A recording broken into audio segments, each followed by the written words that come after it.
দাঁড়া, এটা তো আমার বউ না বাল, এটা তো ওরই বউ। এই শালা বুড়োকে হয়েছে বাল, বসলাম তো বুড়োর বউকে দেখার জন্য। ছি ছি ছি, এ কি কাণ্ড হলো বাল। ইস, মালটা সাইজ করলো সেই বড় বড়, কি বড়, চান করতে মজা লাগছে।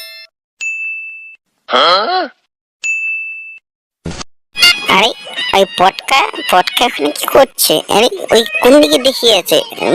মালটা তো মুখে তো ভাবতে ভালো না। যাই মালটাকে দেখে আসি কি করছে শালা বেটা। ওই শালা খাঙ্কির বাচ্চা, এই সরি সরি, খাঙ্কি তো আমি হয়ে গেলাম।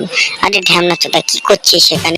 বাবার মতো আওয়াজ করছে। বাবা, বাবা তুমি এখানে কি করছো? কোথায় যাচ্ছ বাবা? বাবা মাইনচোদ, তোকে বিয়ে দিয়েছি শালা, তার সারা তোর পরে মাকের দিকে নজর না, সারা চোখ উড়েই লাগে দেবো শালা। ওটা আমার মাল, পাল আমার, মুখচ্চোদা ওর আগে থেকে। বাবা বাবা ও বাবা, তুমি যেটা ভাবছো সেটা না বাবা। বাবা আমি ওকে খুব ভালোবাসি। হ্যাঁ রে শোনা বাচ্চা, তোর সাথে একটা বিয়ে দিচ্ছি মুখচ্চোদা হয় না না বাল আমার, দুটো বিয়ে করতে